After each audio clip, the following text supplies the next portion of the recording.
irmãos e irmãs, nós estamos há 2 semanas de encerrar o ano litúrgico, que é dia 23 de novembro. E hoje a igreja nos traz uma festa que, olhando, a gente se pergunta por que celebrar a dedicação de uma igreja. Para isso, queridos irmãos e irmãs, é necessário a gente conhecer um pouco do início da história da igreja. Nós sabemos que a igreja de Cristo, ela sempre foi perseguida no período do Império Romano. Quantos irmãos não foram martirizados em falar em nome de Jesus? Era proibido. Alguém tinha que dizer, se perguntasse a ele quem era o Senhor, e a pessoa tinha que dizer que o imperador era o Senhor. Se falasse que Cristo é o Senhor, já era motivo de prisão e castigos, crucifixão, colocar fogo na pessoa, ou mesmo simplesmente tirar a pessoa do meio da comunidade.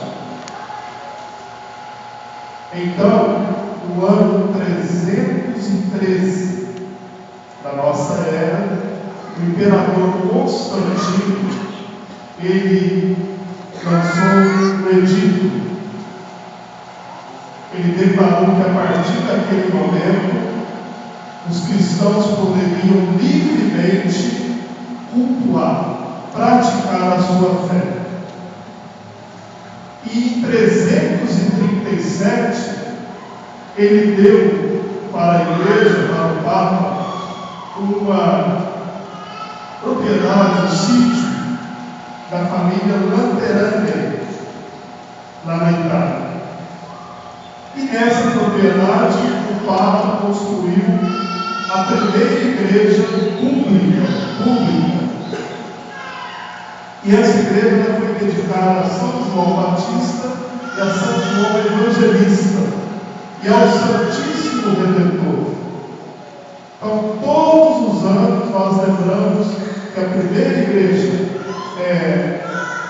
a liturgia vai dizer assim, que Mater Ecclesiae, a mãe de todas as igrejas, ela é a catedral do Papa, é a igreja mãe de todas.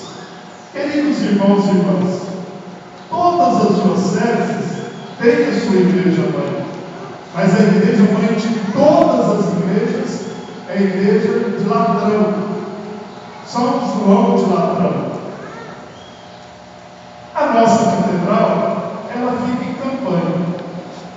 Quem conhece a catedral, levante a mão. Aqui bem mais gente. Tem muita gente que ainda não conhece a catedral de Campanha. Todas as vezes que nós vamos lá para o circuito das águas, ou mesmo para a Aparecida, um dos caminhos é para o Campanha. Um dia que vocês estiverem passando por lá, aproveite para conhecer a nossa igreja mãe. Ela é muito bonita, muito bonita. Não por ser padre, mas todas as vezes que eu vou numa cidade que eu não conheço, eu conheço as igrejas. Existe, queridos irmãos e irmãs, nesse mundo de Deus, igrejas belíssimas, catedrais, santuários, basílicas, mosteiros, oratórios, muitos. Não importa a suntuosidade, a grandeza, importa que a igreja é o lugar onde nós nos reunimos e nos encontramos para rezar, para cultuar, para ouvir a palavra, para comungar na Eucaristia. Evidentemente que não é uma fala dos nossos irmãos evangélicos. Os nossos irmãos evangélicos não falam isso, mas nós católicos falamos. E às vezes falamos de boca cheia. Eu não vou à igreja, eu rezo em casa. Não é verdade. Não é verdade. Aquele que reza em casa vai para a igreja. Não tem como a gente viver separado da igreja. A oração, a intimidade com Deus nos leva para ouvir a palavra e para a comunhão. A grande maioria das vezes, eu sei que existem muitos irmãos que não podem vir à igreja, por questão de saúde, por questão de locomoção, etc. Mas aqueles que podem e usam essa desculpa, eu não vou porque eu rezo em casa, então a oração está muito fraca, porque não está te trazendo para a igreja. Alguém acha que não precisa da igreja. A igreja, queridos irmãos e irmãs, isso daqui é um prédio. Foi construído por nossas mãos. A palavra de Deus hoje fala que a igreja é muito além disso. Mas o prédio, seja ele pequeno ou grande, é o lugar onde a gente se encontra. Olha, existem alguns lugares no mundo que nós não podemos publicamente nos reunir para rezar. Em alguns continentes existem lugares assim. Eu tenho um amigo que é padre, ele está no país como professor, porque se descobrir que ele é padre, ele é preso e pode até ser morto. Existe na igreja ainda esta perseguição. Por isso que a igreja é importante. É importante que a gente congregue, congregação cristã. É importante que a gente esteja em assembleia de Deus. Todas as igrejas são importantes, mas a igreja fundada em Cristo Jesus, primeiro é o seu corpo santo e depois o nosso. Olha o que diz aqui Paulo aos Coríntios. Segundo a graça que Deus me deu, eu coloquei o alicerce sobre o qual outros se põem a construir. Mas cada qual veja bem como está construído. De fato, ninguém pode colocar um alicerce diferente do que está ali, já colocado, Jesus Cristo. Ou seja, queridos irmãos, o alicerce da igreja, que é o nosso corpo, templo do Espírito Santo, o alicerce da igreja de Cristo, não uma igreja visível, mas a igreja de Cristo, aonde está a presença de Cristo, o fundamento é Ele. Eu sei que às vezes nós ficamos meio confusos, eu sei que às vezes a gente toma posturas e andamos por outros caminhos. Às vezes a gente quer fundamentar a igreja, um lugar de encontro com Deus, não em Jesus, mas em outras ideologias, em outros espiritualismos, em outros lugares. Mas a igreja fortificada, fundamentada, onde Cristo edificou aquela igreja Petra, a igreja de Pedro, é a nossa igreja. Quando eu falo nossa igreja, queridos irmãos e irmãs, eu não estou aqui falando que a igreja católica é a única igreja que congrega. Todas as igrejas congregam. Lá no Evangelho de João, quando fala sobre a unidade, haverá um só rebanho e um só pastor. Todas as outras denominações, elas foram fundadas a partir da Igreja de Cristo, que é a igreja fundada lá em Roma. A igreja católica é meio até hoje no Brasil dizer isso, é meio contraditório, mas ela é universal. Catolicidade significa universalidade. Aonde está uma igreja, Cristo está presente. É questão de doutrina que eles congregam e tem doutrinas contrárias a nós, mas a doutrina ensinada pela palavra e pela tradição é a doutrina que nós seguimos. Eu aqui não entro no mérito se tem Se nós seguimos a Jesus, se o fundamento da nossa vida é Jesus, como está na palavra, pronto. Nós não podemos se sentir os melhores, achar que nós não podemos ter esse discurso, essa falácia que nós somos os salvos, os outros não. Todos aqueles que creem e são batizados em nome de Jesus serão salvos. Nós não temos essa autoridade, essa autonomia de dizer que eu vou ser salvo e outro vai ser salvo. Quem profere isso está proferindo uma doutrina contrária a Cristo. Porque Cristo falou que todos que creem e foram batizados serão salvos. Mas a igreja da qual eu faço parte, a igreja católica, ela é universal, apostólica, porque o fundamento dos apóstolos, e romana, porque a sede da igreja petrina foi em Roma, é a igreja que eu professo a minha fé, que vocês professam a sua fé. O que eu estou dizendo, não posso diminuir as outras realidades eclesiais, mas todas elas, e nós acreditamos, que são chamadas a fazer a experiência da verdadeira igreja de Cristo. Não é questão de ser melhor do que ninguém, é questão da gente saber que eu pertenço à igreja de Cristo. A igreja que eu congrego, a igreja que eu participo, é a igreja de Cristo. Por isso que não existe como a gente fundamentar que eu não preciso da igreja. Nós precisamos, como irmãos, nos reunir em nome de Cristo. Aquilo que vai identificar verdadeiramente os filhos de Deus, os seguidores de Jesus, é o quê? O amor. E a palavra de Deus hoje, ela vem trazer expressões profundamente teológicas sobre a nossa experiência de fé. Primeiro, a exemplo de Ezequiel falar que da igreja, do templo de Deus, nasce a água viva. Quem é a água viva para nós, queridos irmãos e irmãs? É Cristo. Quem beber dessa água não mais terá sede. E aonde essa água passa, aí na primeira leitura de Ezequiel, ela traz o quê? Vida. Até no mar. Ela desce do Hermon pelo Rio Jordão e chega ao mar. Até o mar morto, aonde não tinha condições de ter vida.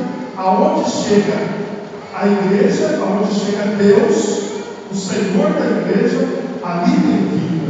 Então, aonde tem a exploração, aonde tem a morte, aonde tem a humilhação, ali não tem igreja. Quando eu digo morte, eu estou dizendo aonde existe perseguição, aonde existe as pessoas são judiadas, perseguidas, mortas. E a outra expressão bonita da igreja, queridos irmãos e irmãs, é essa do Santo Evangelho de hoje. Jesus estava na cidade de Jerusalém. É um ponto culminante da sua paixão. Ali, ele entra no templo de Deus, no templo santo, e tira dali tudo aquilo que não pertence ao templo de Deus.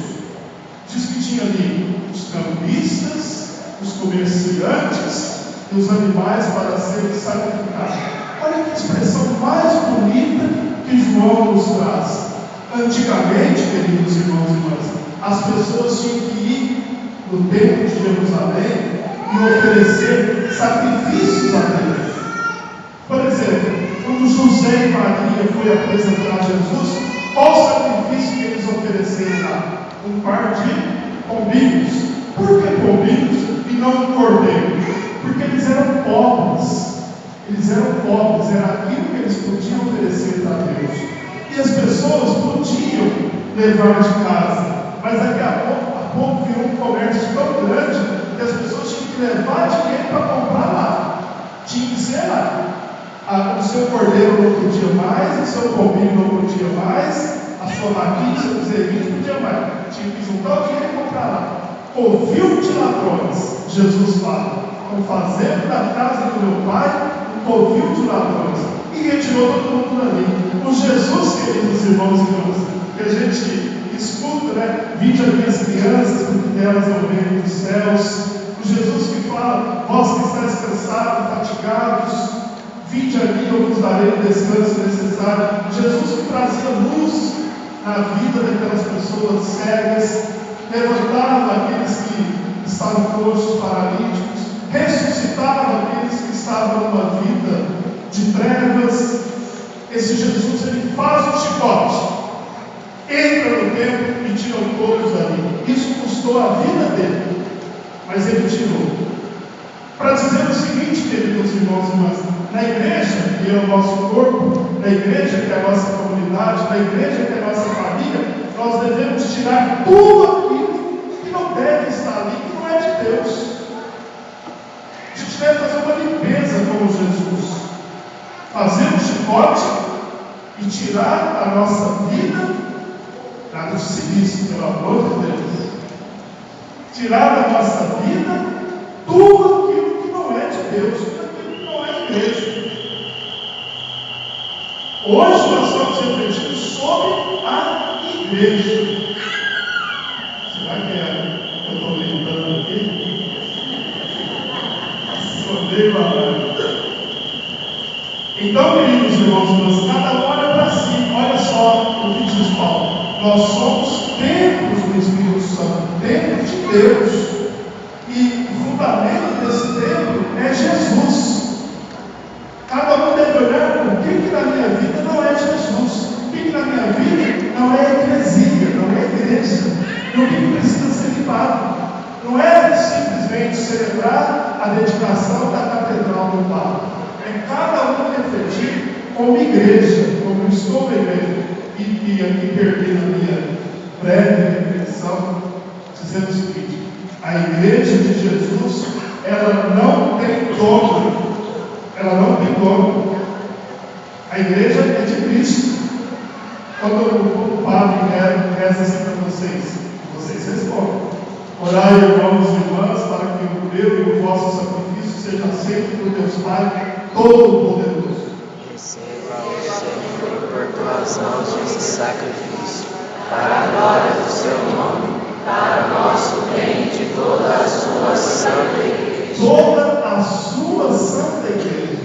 A igreja é de Cristo. Nós fazemos parte dessa igreja.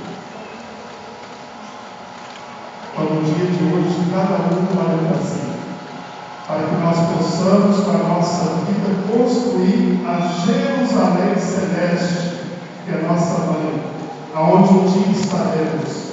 Nós temos aqui irmãos hoje que celebram o ente querido falecido. Na semana passada, nós celebramos todos os fiéis defuntos falecidos, para lembrar que um dia nós também vamos fazer parte desta Jerusalém celeste.